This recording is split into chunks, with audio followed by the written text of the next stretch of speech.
Hi, I'm Amy from Amy Lynn Cooks. Today I'm going to be showing 5 easy snack recipes. I'm a mom of a 1-month-old and a 2-year-old, so I love making easy, quick things that I can just grab and eat. So let's go ahead and jump into it. Starting with sweet and spicy pretzels. The ingredients are brown sugar, chocolate chips, cayenne pepper, butter, and pretzels. Start by melting 1 stick of butter in the microwave. I used unsalted butter, but you can use salted butter. I've tried both ways, they're both good. I went ahead and preheated the oven at 250 degrees, and I got 2 baking sheets ready. I just poured the pretzels over both. I did want to save 1 baking sheet without the cayenne so that my toddler would eat it, and the other one was the normal recipe. So here is the melted butter, and I added a half a cup of brown sugar to this, and I stirred it all up. And this is when you would normally add the cayenne, but like I said, I did not add the cayenne at this point because I only wanted to add it to half the pretzels. Then I went ahead and poured that butter and brown sugar mixture over both baking sheets of pretzels. I added a half teaspoon of the cayenne pepper to the baking sheet. The recipe does say you can use half to 1 teaspoon, so if you want it spicier, go ahead and add the 1 teaspoon. And I mixed it all together. And once it was all mixed, I added some brown sugar, a 1/4 cup of brown sugar to the top, and this kind of caramelizes and gives the pretzels a sweet kind of crispiness, and it works really well. It goes in the oven for 10 minutes, and this is how it looks when it comes out. And I just went ahead and I mixed it, and I put it back in the oven for another 10 minutes. Then I got started on the chocolate. So I heated the chocolate up in the microwave for 30 seconds at a time. Mine took a minute and it was completely melted, and I just went ahead and I drizzled it over the top of the pretzels, and they're ready to go. Just store them in a cool, airtight container and snack on them throughout the week. Next are these chocolate peanut butter cups. This recipe could not be any easier. It's coconut oil, peanut butter, chocolate chips, and vanilla extract. So you start with 1 teaspoon of vanilla extract, and to that you'll add 1 cup of peanut butter. You can also switch it out for crunchy peanut butter if you want a crunchy peanut butter cup. And then you'll mix it all together until it's nice and smooth. Set that bowl aside, and in a new bowl, just pour 1 bag of chocolate chips. These are Lily's chocolate chips. You can use whatever kind you'd like. And then add 1 teaspoon of coconut oil. This just helps things mix together and not get hard. And so I microwaved it for 30-second increments. So I did 30 seconds, mixed it, another 30 seconds, mixed it, and then it was completely smooth. And I went ahead and built the cups. So I used mini cupcake liners, and I did 2 teaspoons of the melted chocolate and coconut oil, and then 1 teaspoon of the peanut butter and vanilla mixture, and then to the top I added 1 teaspoon of chocolate.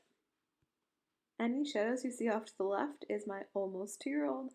She has a tower that she stands on in the kitchen, and she really likes to help me cook, and for this recipe specifically, she liked to taste the peanut butter. I went ahead and I built all the other peanut butter cups the same, so chocolate, then peanut butter, and then more chocolate. And then I put it on, you can put it on any sort of baking sheet, any container that you have, and I froze them. I froze them for 30 minutes and they were fine after that. You can also just refrigerate them. It just kind of depends on the texture you like. If you put them in the fridge, they'll be much more creamy in the middle. The peanut butter will kind of be more thin, but if it's frozen, obviously it'll be hard. So here they are out of the freezer, and I'll cut them in half for you so you can see what they look like. And these were really tasty.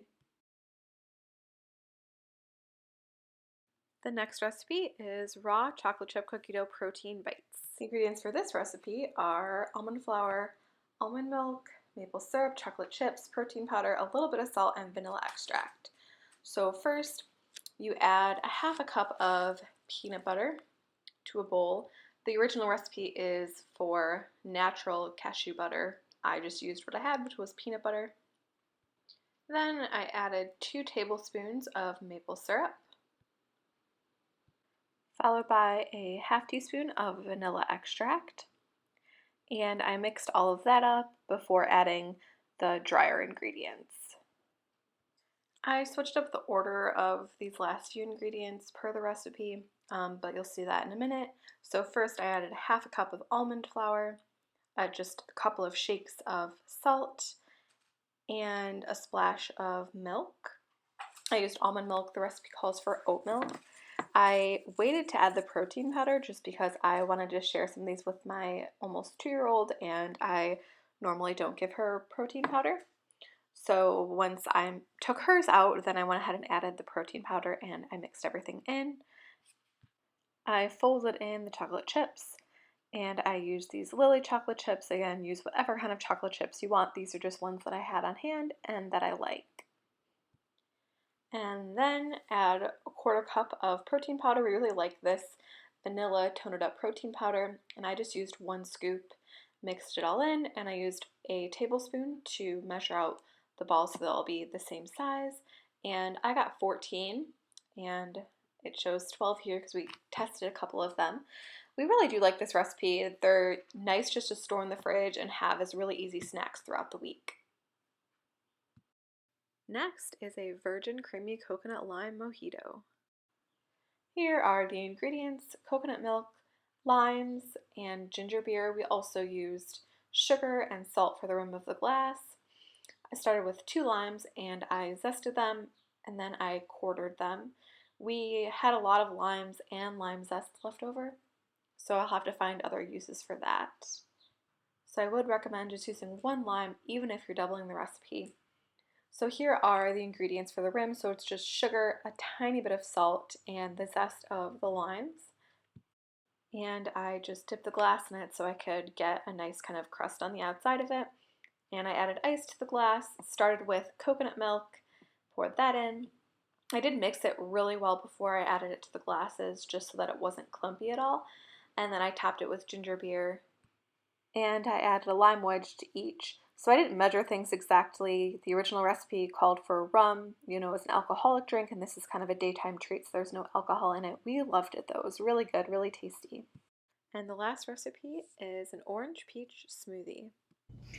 Okay, so here are the ingredients. There's a spinach blend, which has kale in it, frozen peaches.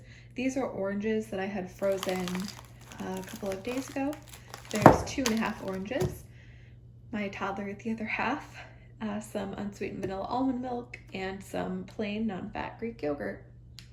Okay, so first I'm going to add this entire bag of peaches. And I added a couple of handfuls of the spinach mixture that I had bought just to get some healthy veggies in the smoothie. And I added all in all 1½ cups of almond milk.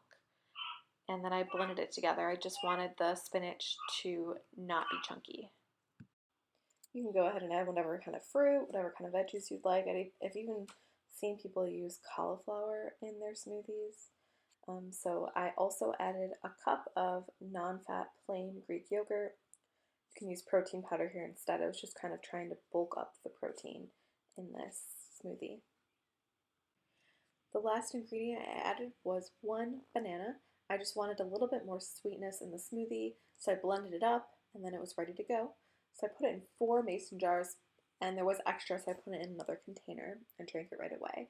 So I froze it, and then when I wanted it, I took it out the night before. So 12 hours later, it was a really nice texture, and you can see here, it was perfect for drinking. And so it's a really nice snack, treat, breakfast, whatever you'd like it for, and I will definitely be doing this again.